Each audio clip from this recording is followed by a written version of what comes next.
Hello दोस्तों, ये हमारा वीडियो है। वीडियो को आप ले सकते हैं, हमें कोई समस्या नहीं है। नॉवेल ऑफ किंग चैनल को सब्सक्राइब करें, लाइक, शेयर और ज्यादा से ज्यादा कमेंट करना। आज हम आपको एक नई और रोमांचक कहानी सुनाने जा रहे हैं, बिलियनियर बॉय 2। चलिए शुरू करते हैं।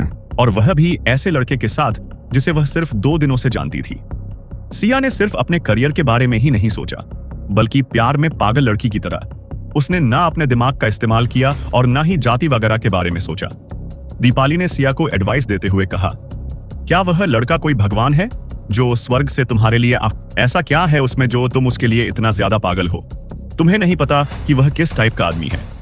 हो सकता है कि तुम्हें आगे जाकर उसकी वजह से बहुत ज्यादा नुकसान उठाना। मेरी बात मानो सिया, तुम्हारे मन में उस आदमी के लिए जो भी फीलिंग है उन सबको निकाल फेंको और अभाई और इसी वक्त इंटरनेट के ऊपर एक क्लैरिफिकेशन स्टेटमेंट दे दो। तुम्हें अपने करियर को स्टेबलाइज करना है और यही तुम्हारे लिए सबसे बड़ी और इंपॉर्टेंट बात होनी चाहिए। सिया की एजेंट होने के नाते यह दीपाली की ड्यूटी थी कि वह सिया के करियर के बारे में सोचे और उसे आगे बढ़ाने के बारे में पूरी कोशिश करे। अब जिस हिसाब से यह स्कैंडल बाहर आया है वह सिया के करियर के लिए बिल्कुल भी सही नहीं है। दीपाली को लगता है कि सबसे पहले सिया को इंटरनेट के ऊपर इन सब बातों को गलत ठहरा कर रूमर के ऊपर कंट्रोल करना होगा, और यह तभी हो सकता है जब सिया खुद के ऊपर इस बारे में बताएं, चाहे अब लोग माने या ना माने। पर सिया को यह करना ही होगा ताकि वह अपने आप को इनोसेंट प्रूव कर सके, और उसके बाद सिया को मीडिया के सामने जाकर यह सब बातें बतानी होगी और उन लोगों के लगाए हुए अनुमान को गलत बताना होगा। इसके कुछ टाइम बाद अपने आप ही यह सारी बातें ठंडी पड़ जाएगी। फिर भी सिया को इन सब बातों से कोई फर्क नहीं पड़ता था। वह सोच रही थी कि इसमें क्या क्लैरिफाई करने की बात है। क्या तुम्हें नहीं लगता कि यह सब चीजें और ज्यादा बिगड़ती जा रही हैं? मीडिया जो भी कहे या जो भी सोचे उनसे हमें कोई फर्क नहीं पड़ता। सिया की बात सुनकर दीपाली ने गुस्सा करते हुए कहा, तुम ये किस तरह की बातें कर रही हो और ये क्या एटीट्यूड है? क्या तुम्हें अब अपने करियर की और परवाह नहीं है? सिया की जैसी ही एक इंटरनेशनल एंटरटेनमेंट सेलिब्रिटी पहले ही इस एंटरटेनमेंट सर्कल को छोड़ चुकी है और खुद की कोई कंपनी शुरू कर उसमें बॉस बन गई है। दूसरी खुद दीपाली है जो बहुत अच्छी और सक्सेसफुल सेलिब्रिटी होने के बाद भी सिया की मैनेजर बन गई। ऐसे में अब सिया का इतना इररिस्पॉन्सिबल बिहेवियर देखकर दीपाली को थोड़ा गुस्सा आ गया और उसने गुस्से में सिया को यह सारी बातें बोल दी। दीपाली की सारी बात सुनने के बाद सिया ने थोड़ा हैरान होकर बोला, अरे मैं तो भूल ही गई थी, वह कपड़े जो कल गंदे हो गए थे वह आज तो सिर्फ अभी तक यहीं पर है। मुझे उन्हें साफ करना है और वापस रेहान को भेजना है। उसके बाद जल्दी से वह भागकर सोफे की तरफ गई जहां पर एक बैग रखा हुआ था और उसमें रेहान की शर्ट थी। कल रेहान की शर्ट गलती से सिया से वाइन गिरने की वजह से गंदी हो गई थी। सिया ने एक अच्छा गाना गुनगुनाते हुए रेहान की शर्ट को अपने हाथ में लिया और बाथरूम की तरफ चली गई ताकि उसे क्लीन कर सके। यह सब कुछ देखकर दीपाली पूरी तरह हो गई थी। उसे ऐसा लग रहा था जैसे उसके सामने अभी उसकी सुपरस्टार सिया नहीं है बल्कि किसी इंडियन ने उसकी जगह ले ली है। वैसे भी दीपाली को सिया की सारी हरकतें किसी एलियन की तरह ही लग रही थी, इसीलिए दीपाली को किसी भी बात पर विश्वास करने में बहुत टाइम लग रहा था। कल रात जब रेहान अपनी शर्ट बदल रहा था तो उसने वाइन गिरी हुई अपनी व्हाइट शर्ट को ऐसे ही कैजुअली साइड में कर दिया था। उसी वक्त सिया ने छुपकर रेहान की एक फोटो ले ली थी और वहां से भागकर नीचे चली गई थी। जब रेहान ने अपनी शर्ट बदल ली और रूम से बाहर चला गया तब सिया छुपकर फिर से वापस उस कमरे में आए और रेहान की शर्ट को उठाकर अपने बैग में रख लिया। वहीं दूसरी तरफ दोपहर का टाइम था। रेहान 3 हारी फिल्म स्टूडियो सिटी में सेट के ऊपर वापस आ गया था। अर्थ और अरुण भी उस वक्त वहीं पर थे। कल रेहान की बोट को इस तरह क्रश कर देने की वजह से रेहान ने अर्थ और अरुण को एक अच्छा लहसुन सिखाया। रेहान ने उन्हें उनके एग्जीक्यूटिव डायरेक्टर की पोजीशन से हटाकर वापस एक ऑर्डिनरी एम्प्लॉय बना दिया। इस वक्त अर्थ और अरुण दोनों ही स्टूडियो के ऊपर सामान को इधर उधर रखने में बिजी थे और क्रू में शामिल होकर उनकी मदद कर रहे थे। जब उन लोगों ने अपना काम कर लिया तो अर्थ वापस रेहान की तरफ आकर खड़ा हो गया और इसमें स्माइल करते हुए रेहान से पूछा, रेहान, वही डैड इंटरनेट पर तुम्हारे बारे में कुछ बता रहे थे कि तुम कल रात को सेलिब्रिटी सिया के साथ एक ही होटल में रुके थे, क्या यह सच है? अर्थ की बात सुनकर रेहान ने तुरंत नाराज होते हुए अर्थ पर गुस्सा करते हुए कहा, यह सब कुछ तुम लोगों की वजह से हो रहा है। जब अर्थ ने सुना कि यह सब कुछ उनकी वजह से हो रहा है तो अर्थ थोड़ा सा कंफ्यूज हो गया। उसने अपने हाथ की उंगली अपनी तरफ की ओर चौंक हुए रेहान से पूछा, मैं इन सब का मुझसे क्या लेना देना है। रेहान का बिल्कुल भी मूड नहीं था कि वह सब कुछ अर्थ को एक्सप्लेन करे। उसने थोड़ा सा गुस्सा करते हुए अर्थ से कहा, गो जाओ, जाकर अपना काम करो, मुझे परेशान मत करो। जब उन लोगों की बोट क्रैश हुई थी तब रेहान को नहीं पता था कि सिया एक स्पष्टा है। रेहान के साथ साथ यह बात अर्थ को भी नहीं पता था कि जिस लड़की की बोट को उन लोगों ने अभी अभी क्रश किया है और जिस लड़की के चेहरे पर इतनी चोट आई है वह कोई और नहीं बल्कि इंटरनेशनल सुपरस्टार है। जब अर्थ ने देखा कि रेहान उसे जाने के लिए कह रहा है तो अभी भी अर्थ ने बेशर्म होकर वहां से जाने से मना कर दिया और रेहान से कहा, गुस्सा होने की जरूरत नहीं है, मुझे बताओ हुआ क्या है। जब तुम सेलिब्रिटी सिया को जानते ही नहीं हो तो उसे होटल तक अपनी गोद में उठाकर क्यों लेकर गए। अर्थ ने यह बात मानी कि रेहान के पैर उनके लिए शुभ थे। अर्थ को रेहान की लग्जरी आज के ऊपर भरोसा करना ही पड़ा। लड़कियों को इंप्रेस करने के लिए वही रेहान ने कुछ नहीं किया था और अपने आप ही वह के एक सुप के मामले में इवॉल्व हो गया था। रेहान सच में इन सब मामले में बहुत एक्सपर्ट था। सिर्फ अर्थ ही नहीं था जो इंटरनेट पर हो रही इस गॉसिप के पीछे की सच्चाई जानना चाहता था, बल्कि वहां पर जितने भी क्रू मेंबर्स थे वह सभी यह सच जानना चाहते थे। रेहान थोड़ा नाराज था। उसने अपना हाथ हवा में लहराते हुए थोड़ा बेसब्र होकर अर्थ से कहा, जल्दी करो और वापस अपने काम पर जाओ वरना मैं तुम्हारी सैलरी काट लूंगा। जैसे ही अर्थ ने यह बात सुनी उसने रेहान की बात पर विश्वास नहीं किया और खुद को ही बेवकूफ बनाते हुए रेहान से कहा, अगर तुम ऐसा नहीं कहना चाहते हो तो ऐसा मत कहो। बिना वजह इतना गुस्सा क्यों हो रही हो, क्या जरूरत है इतनी बेहदाद की। और इतना कहकर अर्थ वापस अपने काम पर चला गया। सेट के ऊपर बाकी जो लोग थे उन सब ने अर्थ के उतरे हुए चेहरे को देखा और उसकी बदकिस्मती पर हंसने लगे। किसी को भी अर्थ की हालत को देखकर बिल्कुल भी दुख नहीं हो रहा था। जो क्रू मेंबर्स रेहान से दूरी पर खड़े थे उन लोगों ने जब देखा कि रेहान और अर्थ दोनों ही उन पर ध्यान नहीं दे रहे हैं तो उन लोगों ने धीरे धीरे आपस में कानाफूसी करनी शुरू कर दी। ये अर्थ क्या पूछे जा रहा था तुमने। सही कहा, अर्थ को क्या मतलब है इन सब से। वो क्यों बॉस की प्राइवेसी पर अपनी नजरें गड़ा रहा है। अर्थ सच में कल रात जो भी हुआ वह सब कुछ बॉस से पूछ रहा था। तुम्हें नहीं लगता कि यह अपनी मौत को बुलावा देने जैसा है। वैसे मानना पड़ेगा बॉस का टेस्ट काफी डिफरेंट है। वह रात गुजारने के लिए भी किसी सुपी को टारगेट करते हैं जैसे अभी सिया को किया। ऐसा क्यों नहीं है, हमारी कंपनी में इतनी सारी ब्यूटीफुल सेलिब्रिटी हैं, फिर बॉस सिया की बजाय उनमें इंटरेस्टेड क्यों नहीं है सेट के ऊपर। जितने भी लोग थे सबको यही लग रहा था कि सिया और रेहान ने कल की रात सिर्फ फन के लिए एक साथ गुजारी थी। हालांकि यह मामला किसी से छुपा नहीं रह सका और रिपोर्टर्स ने इसे एक्सपोज कर दिया। वैसे ही पूरा मामला बॉस से रिलेटेड है ही नहीं। इन सब से उन्हें कोई फर्क नहीं पड़ने वाला। तुम लोग एक बात बताओ, और भी तो बहुत सारे यंग मास्टर सेलिब्रिटी के पीछे पड़े होंगे ना। जब वह लोग इस न्यूज को देखेंगे तो गुस्से में आग बबूला हो जाएंगे और हो सकता है कि हमारे बॉस को नुकसान पहुंचाने के लिए यहां आ जाए। तब हम लोग क्या करेंगे, तुम लोगों को क्या लगता है। हाँ हाँ हाँ हाँ, क्या तुम जानते नहीं कि हमारे बॉस कौन हैं? उन्हें क्या जरूरत है इन कुत्ते बल्लिया से डरने की। दैट्ची थी, ये सब क्या हो रहा है। मैं तुम लोगों को क्या लगता है काम के टाइम पर तुम लोग आराम से बातें कर सकते हो। डायरेक्टर नवीन की डांट पड़ते ही जो लोग अभी तक गॉसिप कर रहे थे एकदम शांत हो गए और वापस जल्दी जल्दी अपने काम में लग गए। रेहान ने उन लोगों पर ज्यादा ध्यान नहीं दिया। इस वक्त रेहान का पूरा ध्यान अपने फोन पर था जो उसने हाथ में पकड़ा हुआ था और उसके ऊपर अपने बारे में लिखी हुई न्यूज को पढ़ रहा था। दोपहर तक इन गॉसिप और न्यूज की पॉपुलर घटने के बजाय और ज्यादा बढ़ गई। यह देखकर रेहान ने बड़बड़ा हुए खुद से कहा, यह रजत कर क्या रहा है। और इतना कहकर रेहान ने फिर से अपना फोन उठाया और रजत को कॉल लगा दिया। रजत के फोन उठाते ही रेहान ने तुरंत उससे कहा, ऐसा नहीं हो सकता, अभी तक इस न्यूज की पॉपुलर कम क्यों नहीं हुई है।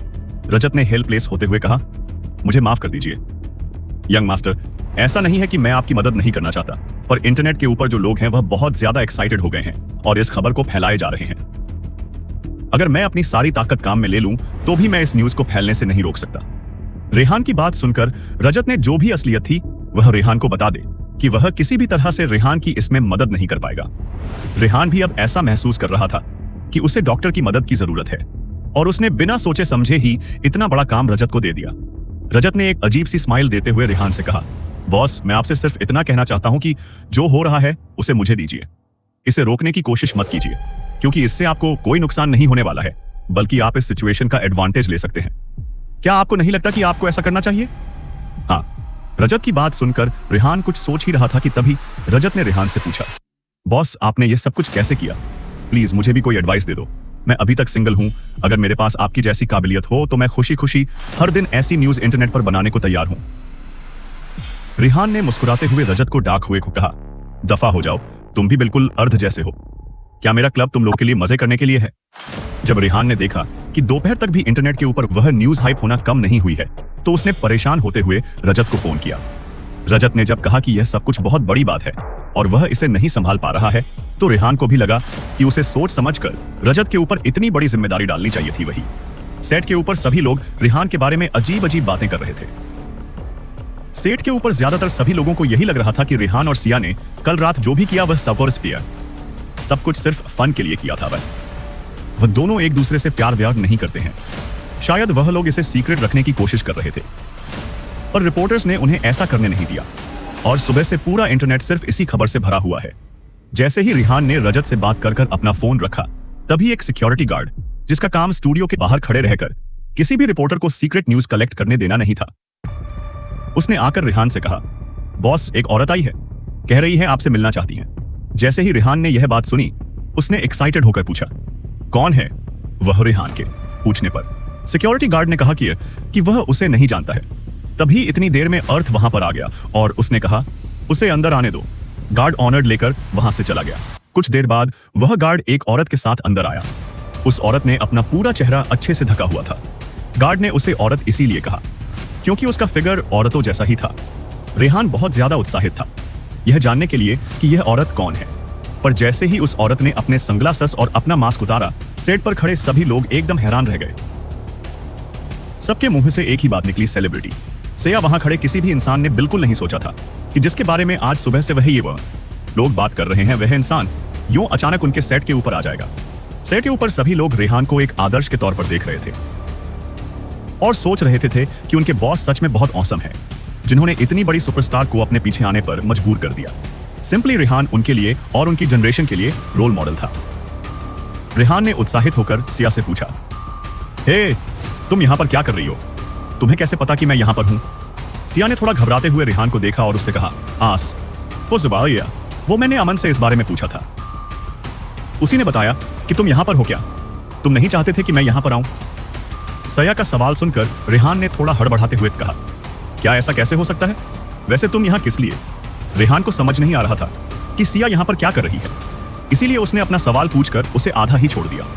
रेहान का सवाल सुनकर सिया ने एक पेपर बैग निकालते हुए रेहान को देते हुए कहा, कल मेरी वजह से आपकी शर्ट खराब हो गई थी, इसीलिए मैंने इसे अच्छे से साफ कर दिया है और मैंने सोचा कि मैं ही इसे आपको दे दूं। सिया की बात सुनकर रेहान ने कहा, ओह अच्छा, थैंक यू। इतना कहकर रेहान अपने मन में सोचने लगा कि यह लड़की इतनी बुरी नहीं है, यह वाकई एक बहुत अच्छी वाइफ और मां बनेगी।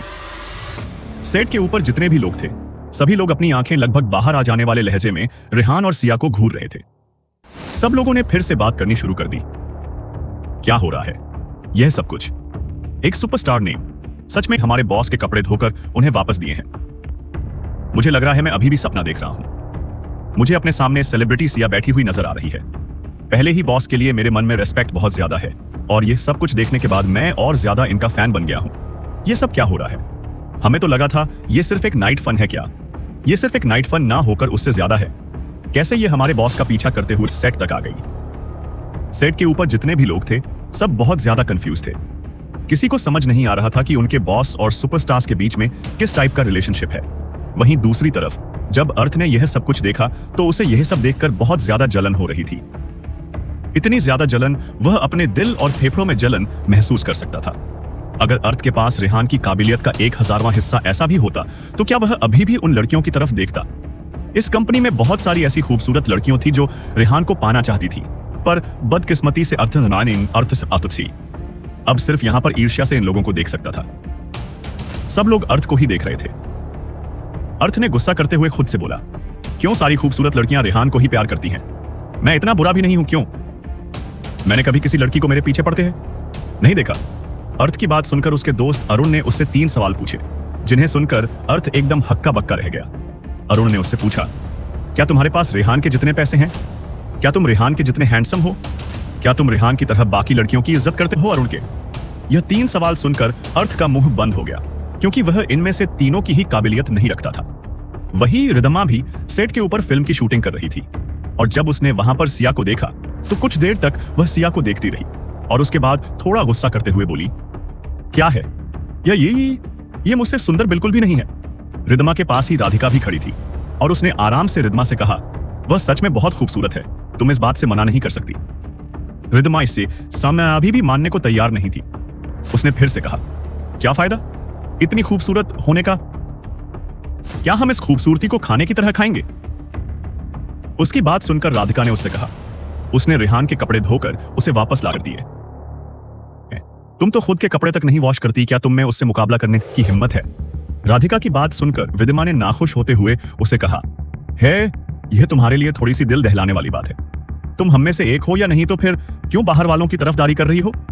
जब रेहान ने देखा कि स्टूडियो में सभी लोग उन्हीं के बारे में बातें कर रहे हैं तो उसने सिया से कहा, चलो किसी शांत जगह पर जाकर बात करते हैं। सिया ने भी खुश होते हुए उससे कहा, ठीक है चलो।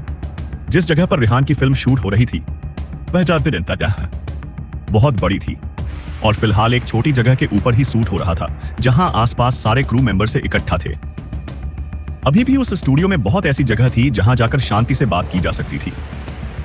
रेहान सिया को उस जगह के ऊपर लेकर आया जो बिल्कुल पार्क जैसा दिख रहा था। उसने उस बिल्डिंग में अच्छी सी जगह देखी और वहां की हुई रटन चेयर के बगल में जाकर बैठ गया। रेहान कल जो भी हुआ उस बारे में सिया से बात करना चाहता था, पर उसे समझ नहीं आ रहा था कि वह कैसे यह बात करे। उसने अपना मुंह खोला तो सिर्फ इतना बोल पाया, कल रात जैसे ही रेहान ने कल रात का टॉपिक छेड़ा तो सिया नहीं। रेहान से माफी मांगते हुए कहा, कल रात जो भी हुआ उसमें सिर्फ मेरी गलती थी, मैंने कुछ ज्यादा ही किया था और इस तरह से बिहेव करने लगी। सिया की बात सुनकर रेहान ने अपना चेहरा दूसरी तरफ से लिया और सोचा कि यह बहुत दुख की बात है। अक्सर इस तरह की बातें एक लड़का कहता है, तो फिर आज यह बात एक लड़की क्यों कह रही थी? सिया की बात सुनकर रेहान ने थोड़ा मजाक करते हुए उससे कहा, तुम ये बात इस तरह कह रही हो जैसे लड़की तुम नहीं, मैं हूं। जैसे ही सिया को रेहान की बात का मतलब समझ आया, उसने भी तुरंत रेहान की बात पर हंसना शुरू कर दिया। इस हंसी की वजह से हम दोनों के बीच में अभी तक जो अजीब सा एनवायरनमेंट बना हुआ था वह तुरंत दूर हो गया। रेहान ने सिया से कहा, कल रात वाली बात सबके सामने आ गई है, मुझे लगता है कि इसका तुम्हारे ऊपर बहुत ज्यादा असर पड़ेगा। क्या मैं सही कह रहा हूं? वैसे तो मैंने पहले ही किसी को ढूंढ लिया है जो इस मैटर को आराम से निपटा सके। मैं पूरी कोशिश कर रहा हूं कि हो सके जितना जल्दी इस मामले को शांत कर दे, पर मुझे नहीं लगता कि यह सब कुछ इतनी जल्दी शांत होने वाला है। रेहान की बात सुनकर सिया ने एक गहरी लंबी सांस ली और उसके बाद रेहान के साथ अपने दिल की बात शेयर करते हुए उसने कहा, मैं जानती हूं कि यह बात बड़ी हूं, पर अब शायद मुझे इसकी परवाह नहीं है। शायद अब मैं थक गई हूं एक सुपरस्टार ते जीते पूरे दिन बस मैं इस एंटरटेनमेंट स्किल के अंदर यह चमक दमक की जिंदगी जीती रहती हूं। और सच कहूं तो मेरे पास मेरे खुद के लिए भी टाइम नहीं है। मुझे अब ऐसा लगता है कि मैं कोई पैसे बनाने की मशीन हूं। सियाने ने काफी टाइम बाद किसी से खुलकर अपने दिल की बात कही थी। होने को तो रेहान उसके लिए सबसे ज्यादा अनजान था, पर पिछले 2 दिनों में सिया को ना जाने क्यों रेहान के ऊपर खुद से ज्यादा भरोसा होने लगा था। वह गेस रेहान से आए कि आपने सारी बातें कर लेना चाहती थी, जैसे उसे ये मौका दोबारा मिलेगा ही नहीं। सिया की इतनी इमोशनल बातें सुनकर रेहान ने भी उसकी बातों से सहमति दिखाते हुए उससे कहा, क्या तुम्हें यह सब कुछ करना पसंद नहीं है? यह सच है कि इंटरनेशनल सुपरस्टार होने की वजह से तुम्हें एक्टिंग के साथ साथ बहुत सारे एडवर्टाइजमेंट भी शूट करने होते हैं और बहुत सारे कमर्शियल परफॉर्मेंस भी देनी होती है, और इस वजह से तुम्हारे पास प्राइवेसी नाम की कोई चीज नहीं बचती। बातचीत का दौर शुरू हो चुका था। अब उन लोगों के बीच कोई भी ऑकवर्डनेस नहीं रह गई थी। दूसरी तरफ सिया के पास कहने के लिए कुछ भी नहीं था। वह दोनों पहले ही अपने आप को और एक दूसरे को खोलकर जान चुके थे, और सिया के पास अब ऐसा कोई सीक्रेट नहीं था जो वह रेहान को बता सकते थे। इसीलिए उन लोगों ने अलग अलग टॉपिक के ऊपर बातें करनी शुरू कर दी। रेहान ने बहुत सारी ऐसी बातें भी सिया को बताई जो बहुत ज्यादा एम्बारासिंग थी, जो रेहान ने अपने पास्ट में की थी। रेहान और सिया बात करने में इतने ज्यादा खो गए थे कि उसे पता ही नहीं चला कि उन लोगों को बात करते करते कितना ज्यादा टाइम बीत गया है। पर डायरेक्टर नवीन जो उस वक्त सेट पर थे वह काफी ज्यादा चिंतित हो गए थे एज ऋषिका से थी। आज एक और ऐसा सीन होने वाला था जिस पर रेहान और डायरेक्टर नवीन दोनों बात करने वाले थे, पर डायरेक्टर नवीन में इतनी हिम्मत नहीं थी कि वह रेहान को जाकर डिस्टर्ब कर सके। डायरेक्टर नवीन के बॉस इस वक्त एक बेहद खूबसूरत सुपरस्टार्स के साथ अच्छा टाइम स्पेंड कर रहे हैं और उन्हें डिस्टर्ब कर डायरेक्टर नवीन उनका काम खराब नहीं करना चाहते। जब रेहान और सिया दोनों बात कर रहे थे तभी अचानक सिया का ध्यान दूर खड़े डायरेक्टर नवीन के ऊपर गया, जिसे देखकर ऐसा लग रहा है कि बहुत ज्यादा टेंशन में है। सिया ने रेहान से पूछा, क्या वह तुम्हारे क्रू के डायरेक्टर है? उन्हें देखकर ऐसा लग रहा है कि उन्हें तुमसे कुछ जरूरी बात करनी है। रेहान ने एक नजर पीछे की तरफ देखा और उसके बाद वापस दिया की तरफ अपना चेहरा घुमा लिया और उससे कहा, मैंने तो उन्हें देखा ही नहीं, मैं बाद में जाकर उनसे बात कर लूंगा। और इतना कहकर रेहान खड़ा हो गया और डायरेक्टर नवीन की तरफ अपने कदम बढ़ा दिए। जैसे ही रेहान डायरेक्टर नवीन के पास पहुंचे, उन्होंने डायरेक्टर से पूछा, क्या हुआ? आप इतने घबराए हुए क्यों हैं? आपको देखकर लग रहा है जैसे किसी ने गर्म तवे पर चींटियां रख दी हो। रेहान की बात सुनकर डायरेक्टर नवीन ने थोड़ा घबराते हुए कहा, बॉस, एक्चुअली एक सीन है जो आपकी तरफ शूट करना है, पर मैं आपको डिस्टर्ब नहीं करना चाहता था। डायरेक्टर नवीन की बात सुनकर रेहान ने थोड़ा उदास होते हुए कहा, इसमें कहने वाली क्या बात है? ऑफ कोर्स, फिल्म शूट करना ज्यादा जरूरी है। कुछ लोगों को यहां बुला लीजिए, मैं आप लोगों के लिए जगह बना देता हूं। रेहान जानता था कि क्या सही है और क्या गलत है, और वह उन लोगों में से बिल्कुल नहीं था जो अपने मतलब के लिए या अपनी सेफ्टी के लिए बाकी लोगों को परेशान होने दे। सेट के ऊपर अभी 100 से भी ज्यादा लोग थे जो फिल्म शूटिंग का इंतजार कर रही थे। सिर्फ अपनी वजह से रेहान सबको इंतजार नहीं करवा सकता था। एक तरफ सभी लोग सेट के ऊपर इंटरनेट पर चल रही कोशिश की बात कर रेहान को परेशान कर रहे थे, तो दूसरी तरफ थोड़ी ही देर बाद सिया खुद उस सेट के ऊपर आ गई और उसने रेहान की कल वाली शर्ट को अच्छे से क्लीन करके प्रेस करके उसे दे दिया, जिससे रेहान काफी ज्यादा इंप्रेस हुआ। वही अर्थ और विदिमा, दोनों को ही सिया एक आंख नहीं सुहा रही थी। दोनों ही अपने अपने तरीके से सिया में और रेहान में नुक्स निकाल रहे थे, और उनके निकाले हुए लुक्स का जवाब उन दोनों को उन्हीं के टीम पार्टनर्स दे रहे थे। वही जब रेहान ने देखा कि सभी लोग साइड पर उन्हीं की बातें कर रहे हैं, तो वह सिया को लेकर सेट के दूसरे कॉर्नर पर आ गया, जहां बैठकर वह लोग ढेर सारी बातें कर रहे थे। उन दोनों की बातें तो खत्म होने को तैयार ही नहीं थी। उन दोनों को देखकर ऐसा लग रहा था जैसे दो लफ्ज अभी अभी मिले हैं और सारे जहान की सारी बातें आज ही कर लेना चाहते हैं। अगर डायरेक्टर नवीन वहां पर नहीं आते और सिया की नजर उन पर नहीं पड़ती, तो शायद वे लोग अभी भी अपनी ही बातों में मस्त रहते। जैसे ही रेहान ने डायरेक्टर नवीन को कुछ दूर खड़े देखा, तो उसने खुद जाकर डायरेक्टर नवीन से पूछा कि वह यहाँ पर इतनी परेशान क्यों घूम रहे हैं, जिसके जवाब में डायरेक्टर नवीन ने रेहान से कहा कि उन लोगों को इस जगह पर शूटिंग करनी है, पर डायरेक्टर नवीन और सिया को डिस्टर्ब नहीं करना चाहते, इसीलिए वहां पर परेशान होकर घूम रहे थे कि वह आकर रेहान को डिस्टर्ब करें या ना करें। जैसे ही रेहान को यह बात पता चली, तो उसने तुरंत डायरेक्टर नवीन से कहा कि वह कुछ लोगों को यहां पर भेज दे सिया, और वह खुद उन लोगों के लिए यहां पर जगह बना देंगे और वह लोग अपनी फिल्म की शूटिंग शुरू कर सकते हैं। सिर्फ उन दोनों के लिए। फिल्म की शूटिंग में देरी नहीं होनी चाहिए।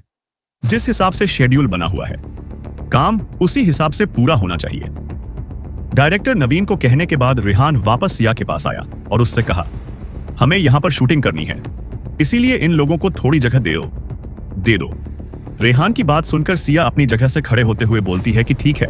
रेहान, जब सिया ने देखा कि उनके क्रू मेंबर्स बहुत सारे इक्विपमेंट और प्रॉप्स वहां पर लेकर आ रहे हैं, तो उसने रेहान से पूछा, तुम लोग किस तरह की मूवी शूट कर रहे हो? यहां पर इतने सारे हरे कपड़े क्यों हैं? क्या तुम लोगों को अलग अलग तरह के बहुत सारे स्पेशल इफेक्ट बनाने हैं? सिया भी एक एक्टर है, इसीलिए उसे पता है कि जब भी फिल्म में स्पेशल इफेक्ट डालने होते हैं, तो इसी तरह फिल्म में हरे कपड़े इस्तेमाल किए जाते हैं। सिया के सवाल का रेहान ने सीधा सा जवाब देते हुए कहा, डूम्सडे लेजेंड एक साइंस फिक्शन फिल्म है। जैसे ही सिया ने सुना कि यह एक साइंस फिक्शन फिल्म है, तो उसने एक्साइटेड होकर इंटरेस्ट लेते हुए रेहान से पूछा, वाओ, साइंस फिक्शन फिल्म हमारी बॉलीवुड इंडस्ट्री में इस तरह की फिल्में बहुत कम बनती है, क्या मैं भी यह शूटिंग देख सकती हूं? सिया की एक्साइटमेंट देखकर रेहान ने मुस्कुराते हुए कहा, ऑफ कोर्स, क्या तुम्हें लगता है कि मैं तुम्हें यहां से जाने के लिए कहूंगा? जब सेट के ऊपर क्रू मेंबर्स ने सिया और न को एक साथ फिल्म सुपरवाइजर करते हुए देखा, तो उन लोगों को अचानक से ऐसा ख्याल आएगा जैसे लेडी बॉस उन लोगों पर नजर रख रही हो। रेहान और सिया को एक साथ सुपरवाइज करते हुए देखकर सभी लोग और ज्यादा सीरियस हो गए और ज्यादा मेहनत से काम करने लगे। वहीं दूसरी तरफ सिया को वहां पर देखकर रिद्धिमा को बहुत ज्यादा अनकंफर्टेबल फील हो रहा था। वह बार बार कैमरा के सामने भटक रही थी और उसके एक्सप्रेशन और मूवमेंट कैमरा के सामने खराब आ रहे थे। डायरेक्टर नवीन उसे बार बार सिखा रहे थे, बिकॉज वह सभी पर एक रोज की तरह से थी वह बार बार एक ही तरह की एक्टिंग कर रही थी जिससे सभी लोग बहुत ज्यादा थक गए। अब डायरेक्टर नवीन को गुस्सा आ रहा था और उन्होंने रिद्धिमा को डाक हुए कहा, रिद्धिमा क्या डेट सोशल मीडिया पर डाल रहे थे। अपनी गाड़ी में बैठे बैठे वह दोनों रिपोर्टर्स इसी बारे में डिस्कस कर रहे थे। अरे यार, सिया तन्हाई फिल्म स्टूडियो सिटी क्यों आए हैं? जितना मुझे पता है इसका कोई भी मूवी करने का प्लान नहीं है। अभी मैंने सही कहा ना? हाँ, तुमने सही कहा सिया, अभी अभी इस स्टूडियो पर आई है कोई फिल्म करने के लिए। हाँ, दैट इज राइट। ये डूम्सडे लीजेंड फिल्म है। ये काफी अजीब बात है। वह यहां पर क्यों आए हैं यार? क्या तुम लोगों को लगता है कि कल रात को जो आदमी सिया के साथ था वह यहां पर होगा? अरे हाँ, जरूर ऐसा ही होगा। मैंने पहले ऐसा क्यों नहीं सोचा? मुझे लगता है कि यहाँ पर 80% चांस है कि हम लोगों को फिर से कोई बड़ी न्यूज मिले। ये थोड़ी सी दुख की बात है कि हम लोग अंदर नहीं जा सकते, वरना हम लोग और भी अच्छी एक्सप्लोसिव न्यूज इकट्ठा करने के कैपेबल होते। वह दोनों रिपोर्ट बात कर ही रहे थे, तभी उन लोगों ने देखा कि रिहान और सिया दोनों सेट के एंट्रेंस गेट से बाहर आ रहे हैं। तन्हाई फिल्म स्टूडियो सेट बीच के पास था, इसीलिए शाम के टाइम पर वहां पर थोड़ी ठंड हो रही थी। सिया ने उस वक्त स्लीवलेस ड्रेस पहनी हुई थी। रेहान ने देखा कि सिया को थोड़ी ठंड लग रही है, तो उसने अपना कोट उतारकर सिया को पहना दिया। उन दोनों की तस्वीरों को दूर से रिपोर्टर्स खींच रहे थे, जो सिया और रेहान को नहीं पता था। दूर से उन लोगों को ऐसा लग रहा था जैसे सिया और रेहान काफी करीब है। तभी एक रिपोर्टर ने अपने साथी से कहा, जिस हिसाब से यह लड़का सिया की केयर कर रहा है, यह सब कुछ रातों रात नहीं हो सकता। इन्हें देखकर लगता है कि यह काफी लंबे टाइम से लव्स है। खैर, हमें क्या, हमारे पास इंटरनेट पर अपलोड करने के लिए नया मटेरियल आ गया है। अब हमारा प्राइस मनी भी दोगुना हो जाएगा। तभी दूसरे रिपोर्ट ने अपने साथी से कहा, भाई ज्यादा खुश होने की जरूरत नहीं है, वह लोग जा रहे हैं। ओह, जल्दी उनका पीछा करो, जल्दी करो। तन्हाई film studio city Taj Mahal 5 star hotel से ज्यादा दूर नहीं थी, पर अगर पैदल चलकर वहां तक जाए तो थोड़ा टाइम लगता था। रेहान हमेशा अपनी कार से ही वहां जाया करता था।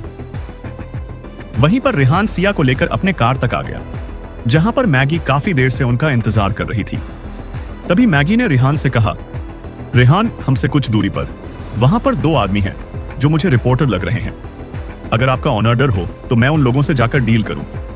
मैगी को अपनी पुरानी गलती से काफी अच्छा सबक मिल गया था और अब वह कोई और गलती बिल्कुल नहीं दोहराना चाहती थी। उन 2 रिपोर्टर्स को लग रहा था कि वह काफी अच्छे से अपने आप को छुपाकर अपना काम कर रहे हैं, पर उन्हें नहीं पता था कि मैगी उन पर नजर रखे हुए है। रेहान ने मैगी को मना करते हुए कहा, भूल जाओ और जाने दो इन लोगों को। पहले ही इन लोगों ने हमें पूरे इंटरनेट के ऊपर एक्सपोज कर दिया है। इन 2 रिपोर्टर को चुप करवाने से कुछ नहीं होगा। और भी बहुत सारे रिपोर्टर्स हैं जो हमारे पीछे पड़े हैं। तुम लोगों पर अपनी एनर्जी वेस्ट मत करो। रेहान मैगी को वहां जाने से रोक लिया था और मैडम ने अपना गुस्सा वापस अपने अंदर ही समेट लिया। अगर मैजी ने इन दोनों रिपोर्टर को पकड़ लिया होता तो मैगी इनका बुरा हाल कर देती।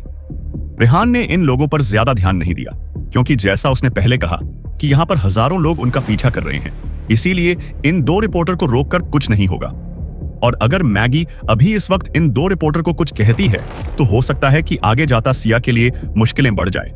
जब तक सिया और रेहान स्टूडियो से होटल तक पहुंचे, तब तक वह दोनों रिपोर्टर रेहान और सिया का पीछा करते रहे। हालांकि वह दोनों दूर से ही उन्हें फॉलो कर रहे थे। जब रेहान और सिया दोनों ताजमहल 5 स्टार होटल में एंटर कर रहे थे, तो उन रिपोर्टर्स ने उस वक्त की फोटो खींचकर वापस अपनी कंपनी को भेज दी। तभी उनमें से एक रिपोर्टर ने कहा, किसने सोचा था कि सेलिब्रिटी सिया फिल्म स्टूडियो आएगी और उसके बाद उस आदमी के साथ ताजमहल 5 स्टार होटल में वापस चली जाएगी।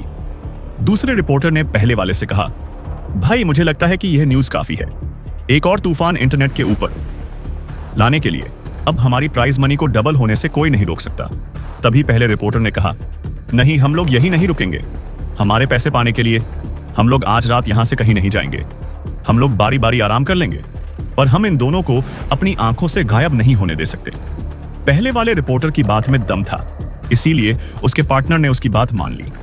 ओके, अभी कल वाली बात को शांत हुए 1 दिन भी नहीं हुआ और सिया आज फिर से इतनी बड़ी हेडलाइन बना रही है।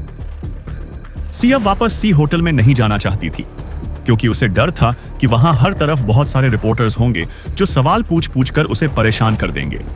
इसीलिए इसी तरह वह छुप छुपा कर यहां आ तो गई, पर यहां से वापस नहीं जाना चाहती। उसकी परेशानी समझते हुए रेहान ने उससे कहा कि वह उन्हीं के होटल में रुक जाए।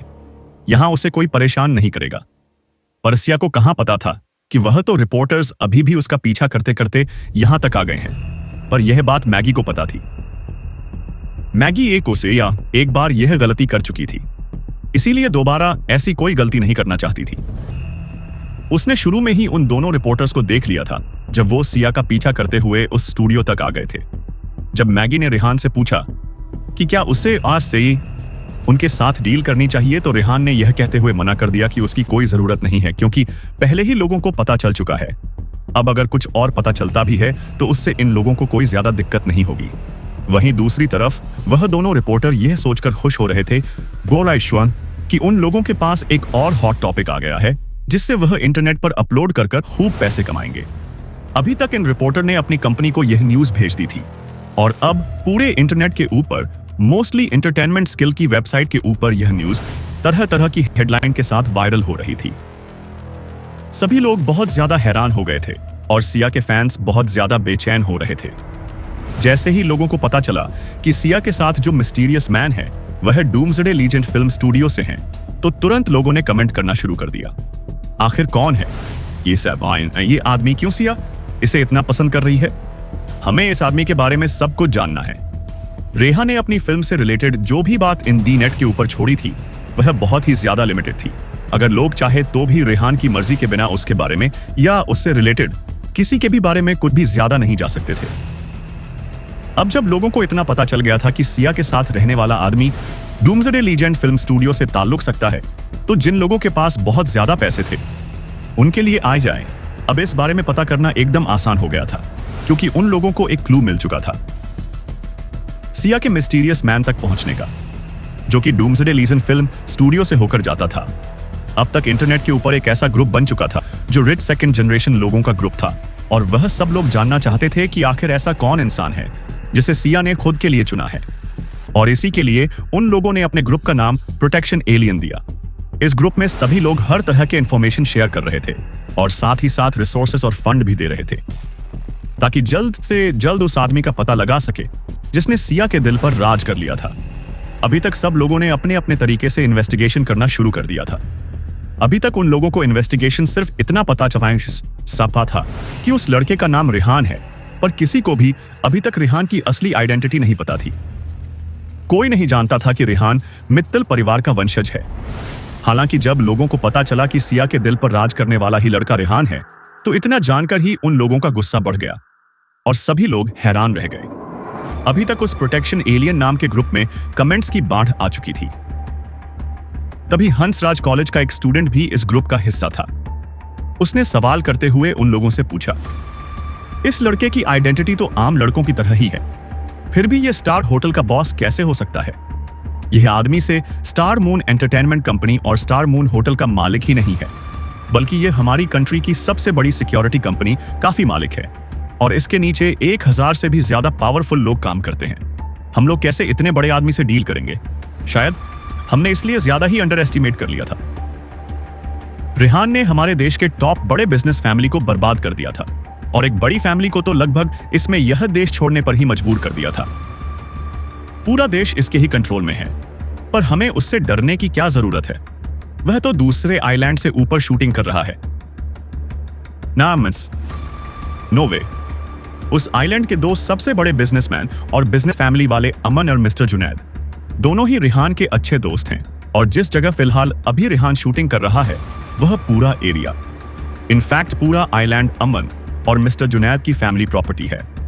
अगर हम लोग उस पर वहां पर अटैक करेंगे तो वह लोग हमसे इसका जरूर बदला लेंगे। एक और रिच सेकंड जनरेशन जो इस प्रोटेक्शन एलियन ग्रुप का मेंबर था, जब उसने इन सारी इंफॉर्मेशन को एक साथ जोड़कर देखा तो उसे विश्वास नहीं हो रहा था कि रेहान इतना बड़ा आदमी है और उसके ताकत और नेटवर्क दोनों ही बहुत ज्यादा बड़ा है।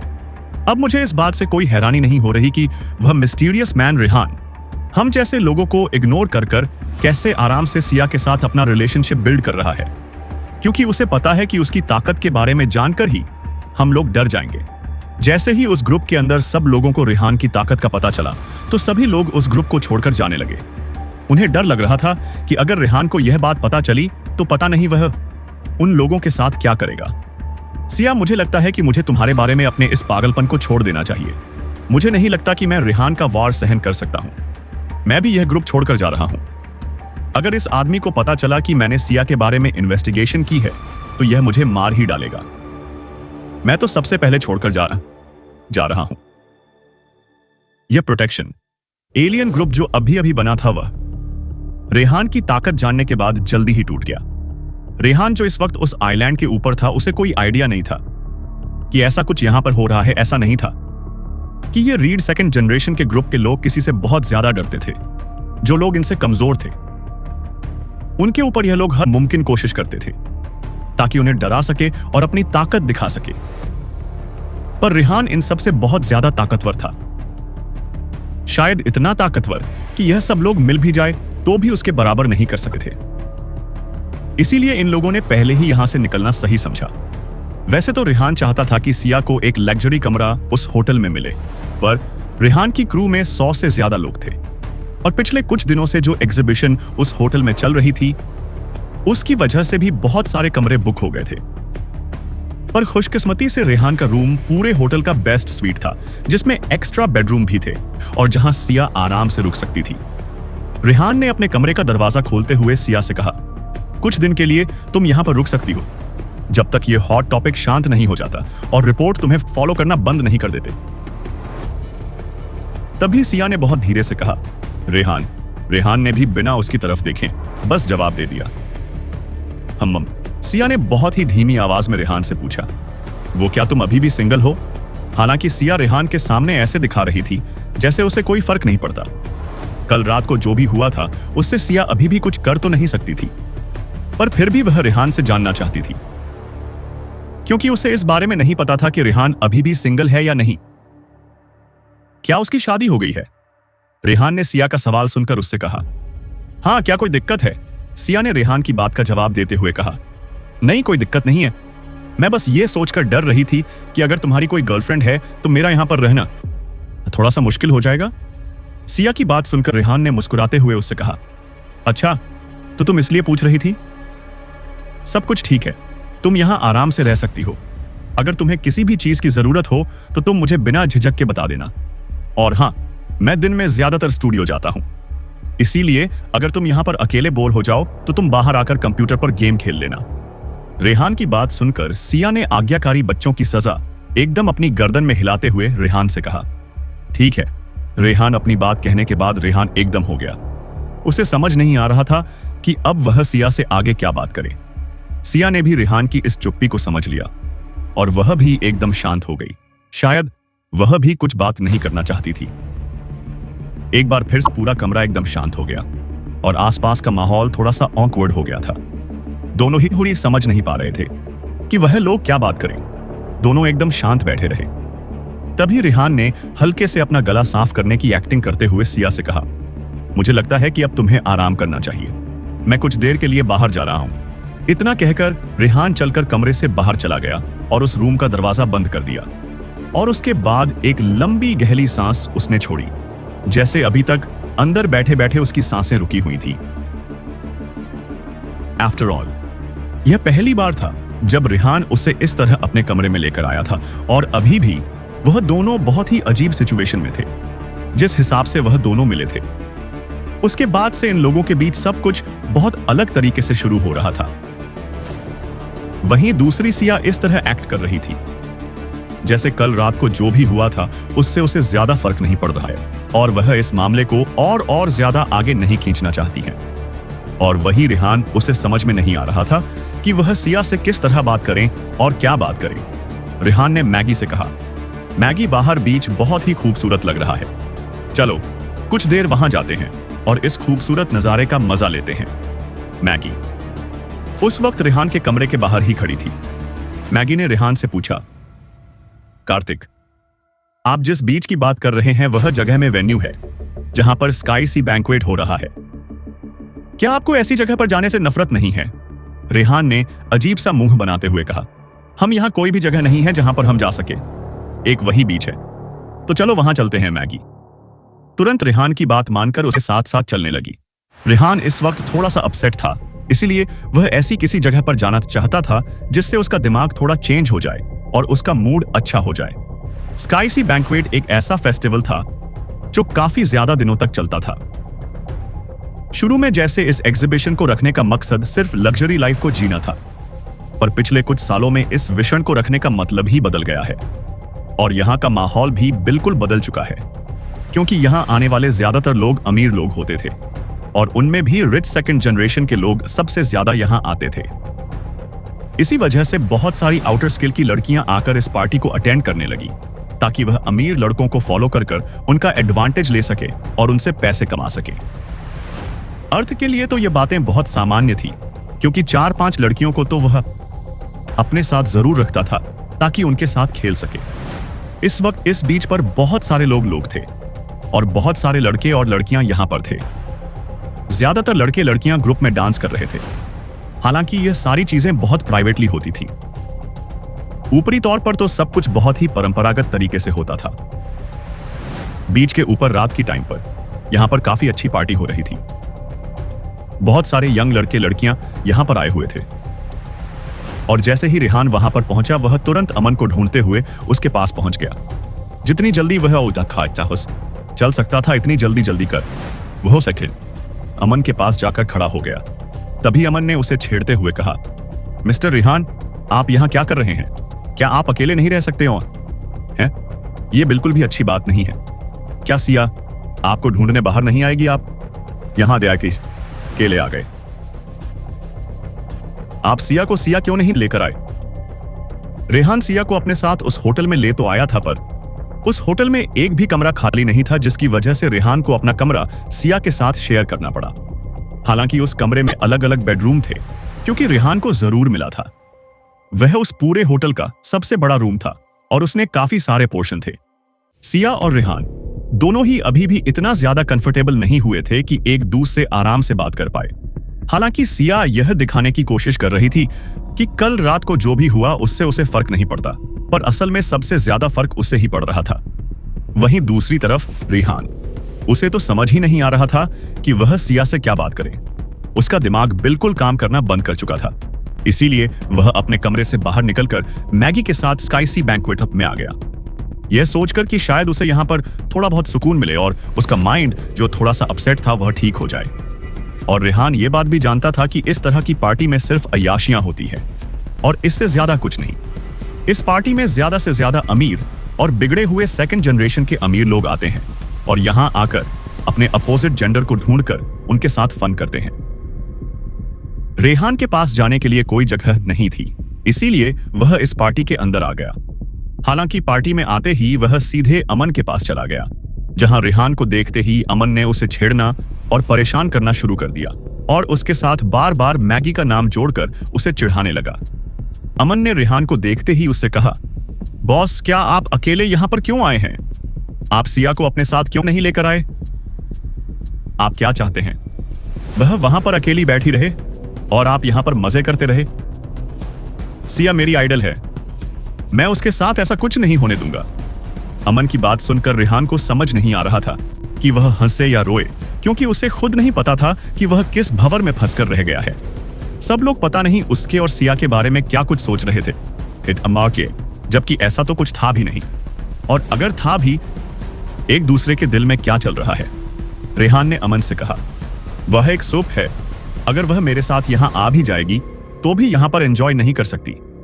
रेहान की बात सुनकर अमन ने रेहान को आंख मारते हुए कहा, आपकी बात सही है यंग मास्टर, पर आपका मन कैसे किया?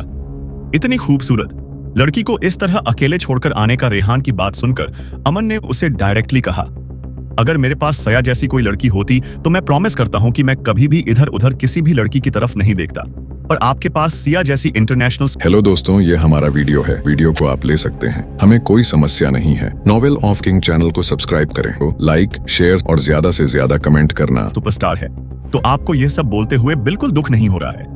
अमन की बात सुनकर रेहान कुछ रिएक्ट कर पाता, उससे पहले ही अमन रेहान को एकदम भीड़ भाड़ वाले जगह पर ले आया। वैसे तो सभी लोग रेहान के आसपास अपने खेल के ऊपर ही ध्यान दे रहे थे, पर एक दो लोग थे जो बार बार रेहान को देख रहे थे। तभी उनमें से एक आदमी ने कहा है, क्या यह वही लड़का है, सेलिब्रिटी सिया का बॉयफ्रेंड? क्या सिया का बॉयफ्रेंड कहां है? वह वहां देखो उस जगह पर। हाँ, तुम सही कह रहे हो, क्या ये? और सिया ताजमहल 5 स्टार होटल में नहीं रह रहे हैं। मैंने ऑनलाइन इन फोटो देखी थी। जल्दी ही यह बात सब जगह फैल गई और अब किसी को भी विश्वास नहीं हो रहा था कि सिया का बॉयफ्रेंड, जो अब एक लाइमलाइट बन चुका था, वह उनके बीच में है। अब सब लोग रिहान और सिया की बातें करने लगे। किसी का भी ध्यान खेल पर नहीं था। यह अपने साथ सिया को लेकर नहीं आया। मुझे लगा था कि मैं एक बार कम से कम उससे मिल पाऊंगा। तभी एक मोटे से आदमी ने कहा, इस आदमी के पीछे खड़ी लड़की कौन है? यह लड़की भी काफी खूबसूरत है। बिल्कुल, हमारी सेलिब्रिटी। सिया की तरह लड़कियों के मामले में इस आदमी का लक बहुत अच्छा है। इस वक्त सिर्फ रिहान ही सबकी नजरों में नहीं आया हुआ था, बल्कि लोग मैगी की बात भी कर रहे थे। बहुत सारे आदमियों की नजर इस वक्त मैगी पर थी। यहां आए हुए लोग मजे करने की बजाय अपने लिए यहां पर कोई लड़की तलाश कर रहे थे। जैसे ही वह लोग पार्टी में किसी लड़की को बिना किसी पार्टनर के देखते तो तुरंत उस लड़की के आगे पीछे घूमने लगते ताकि उसे इंप्रेस कर सके। बदकिस्मती से मैगी हमेशा रिहान के साथ ही रहती थी। इसीलिए वह लोग जो सिंगल लड़कियों को यहां ढूंढ रहे थे ताकि उनके साथ फन कर सके, वे लोग मैगी के साथ कुछ नहीं कर सकते थे। और सबसे बड़ी बात यह थी कि यहां इन लोगों को यह नहीं पता था कि जो मैगी दूर से बहुत खूबसूरत और ऑर्डिनरी लग रही है, असल में वह इस एक सुपर वुमेन है। अगर किसी लड़के ने उसे देखने की कोशिश की या उसके साथ फ्लर्ट करने की कोशिश की तो मैं भी उसे सिर्फ खाने लायक ही नहीं छोड़ेगी, बल्कि उसके दांत भी पूरी तरह तोड़। दगी रिहान अमन को फॉलो करते हुए आगे बढ़ गया। तभी अचानक उसके कानों में एक जानी पहचानी सी आवाज पड़ी, मुझे जाने दो, मुझे जाने दो। शायद यह आवाज किसी लड़की की थी। तभी एक लड़के ने उससे कहा, मैं तुम्हें यहां से क्यों जाने दूं? क्या तुम यहां पर फन करने नहीं आए हो? मैंने देखा कि तुमने कुछ ज्यादा ही पी ली है। मुझे तुम्हें होटल तक ड्रॉप करने दो। इस लड़के की बात सुनकर चारों तरफ जोर जोर से हंसी के ठहाके छूट रहे थे। हा हा हा हा। तभी भीड़ में से किसी ने कहा, भाई अकेले अकेले एंजॉय मत करो, हम लोग भी हैं यहां पर, तुम हमारे साथ भी इसे शेयर कर सकते हो। उन लोगों की बात सुनकर उस आदमी ने उनसे कहा, गो गो गो, मैं बाद में वीडियो बनाकर तुम्हारे साथ शेयर कर दूंगा। और उसकी बात सुनकर सब लोग हंसने लगे।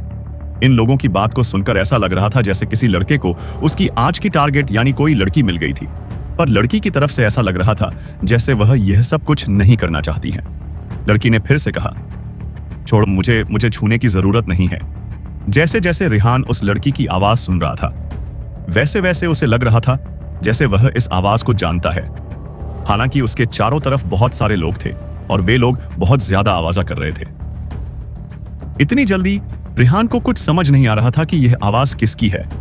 उसके बाद उसने अपने आसपास की भीड़ को साइड में किया और उस लड़की की आवाज जिस तरह से आ रही थी उस तरफ चला गया ताकि वह देख सके कि यह लड़की कौन है। तभी अचानक उस लड़की को देखकर रिहान के पैर एकदम से रुक गए और उसके इस मुंह निकला। कियारा। रिहान एकदम हैरान होकर वहां खड़ा था क्योंकि उसने अभी अभी जिस लड़की को देखा वह कियारा थी। उसे देखकर साफ साफ पता चल रहा था कि उसने बहुत ज्यादा पी रखी है। रिहान ने जाकर उस आदमी से पूछा, कौन हो तुम और क्या तुम इस लड़की को जानते हो? रिहान का सवाल सुनकर उस लड़के ने बहुत ही बेशर्मी और घमंड में कहा, तुम क्या जानते हो, ये मेरी दोस्त हैं और तुम अभी बच्चे हो। आज रात के लिए भी लड़की सिर्फ मेरी है और तुम इस लड़की को मुझसे दूर ले जाने के बारे में सोचना भी मत। उस लड़के की बात सुनकर रिहान का गुस्सा 7वें आसमान पर पहुंच गया और उसने जोर से अपने पैर से उस लड़के को मारा, जिसकी वजह से वह जमीन पर गिर गया। रिहान ने जिसे अभी भी मारा था वह जमीन पर गिर गया था और उसने जमीन पर गिरे के लिए अपने लोगों से कहा, इस लड़के की इतनी हिम्मत कि इसने मुझे मारा, जाओ और जाकर इसके आदमियों को ढूंढो। जरूर यह अकेला नहीं आया होगा, इसके साथ और भी लोग होंगे। जैसे ही वहां खड़े लड़कों ने देखा कि उनके दोस्त को इस आदमी ने मारा है जो अभी अभी पता नहीं कहां से टपक गया, तो वह लोग रिहान को मारने के लिए आगे बढ़ने लगे। वह लोग आगे बढ़ ही रहे थे। तभी अचानक से अमन उन सबके सामने आया और चिल्लाते हुए उन लोगों से बोला, मैं भी देखता हूं किसमें इतनी हिम्मत है जो रिहान को हाथ भी लगाकर दिखाएं। अमन के एकदम से आ जाने पर वहां खड़े लड़कों ने कहा, मिस्टर अमन। इस आदमी ने जैसे ही उन लोगों ने रिहान को मारने के लिए अपने कदम आगे बढ़ाए, तभी अचानक अमन उनके सामने आ गया। अचानक से अमन को अपने सामने देखकर सभी लोग एकदम हैरान रह गए और एक भी कदम आगे नहीं बढ़ा पाए। अमन ने वहां खड़े लोगों पर बहुत तेज गुस्से के साथ चिल्लाते हुए कहा, मैं भी देखता हूं किसमें इतना दम आ गया जो मिस्टर रेहान पर हाथ उठाए। एक बात अच्छी सी याद रखना, जो लोग मिस्टर रेहान पर हाथ उठाने की सोच रहे हैं, इसका मतलब है कि वह लोग मुझसे दुश्मनी मोल ले रहे हैं। क्या तुम लोग मरना चाहते हो? अब सब लोगों की जबान उनके मुंह में ही रह गई। किसी में भी कुछ भी बोलने की हिम्मत नहीं थी। उनमें से कुछ लोग एकदम हैरान होकर अमन को देख रहे थे। इसी नेत से किसी में भी इतनी हिम्मत नहीं थी कि वह मन से पंगा लगा सके, और ना ही वह लोग यह बात भूल सकते थे कि इस वक्त जिस जगह वो खड़े हैं वह मन की प्रॉपर्टी है। जिस तरह से अमन रेहान को रिस्पेक्ट दे रहा था और रेहान के लिए स्टैंड ले रहा था से मसा। यह देखकर सब लोग काफी ज्यादा हैरान रह गए। असल में अमन इशारों में सबको बता रहा था कि जिस आदमी से वह पंगा लेने जा रहे हैं वह अमन से भी ज्यादा खतरनाक है, और शायद वह लोग सीधे अपनी मौत को बुलावा दे रहे हैं। अमन ने एक गहरी लंबी सांस ली और उसके बाद रेहान को देखकर कहा, रेहान प्लीज इन लोगों को ज्यादा सीरियसली मत लीजिए, चलिए यहां पर चलते हैं। अमन के बाद वहां खड़े बाकी लोगों ने रेहान से कहा, आप सही कह रहे हैं मिस्टर अमन, हम लोग कैसे इतनी हिम्मत कर सकते हैं, हमें लगता है कि यह सब कुछ एक मिसअंडरस्टैंडिंग है। इतना कहकर भी लोग वहां से चले गए। उन लोगों को वहां से जाता देखकर रेहान ने अभी अभी जिस आदमी को मारा था और वह जमीन पर गिर गया था, वह आदमी बुरी तरह घबराकर अपने पैर हाथ में लेकर भाग रहा था। उस आदमी के वहां से जाने के बाद रेहान ने कियारा को गले लगा लिया, या जो लगभग बेहोश होने वाली था और जमीन पर गिरने वाली थी। शुरुआत में कियारा ने खुद को किसी की बाहों में देखकर कुछ देर अपने आप को उससे छुड़वाने की कोशिश की, पर जब उसने देखा कि जिस आदमी ने उसे पकड़ा हुआ है वह रेहान है, तो उसने स्ट्रगल करना बंद कर दिया और नशे की हालत में अपनी आंखें धीरे धीरे खोलते हुए बड़बड़ाने लगी। रेहान, तुम यहां क्या कर रहे हो इस वक्त? कियारा को देखकर रेहान को बहुत अजीब लग रहा था, क्योंकि उसने पिछले 2 दिनों से कियारा को नहीं देखा था, और अब जब देखा भी तो इस तरह नशे की हालत में यह सब देखकर रेहान को गुस्सा आ गया, और उसने गुस्से से कियारा से कहा, अगर मैं यहां पर नहीं होता तो पता नहीं तुम्हारे साथ आज ये लोग क्या करते।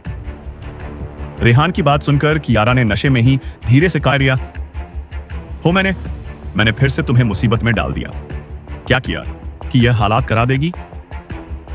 कार्तिक को उसकी गलती का एहसास या बात कही और हाय बिगड़ जाएगी।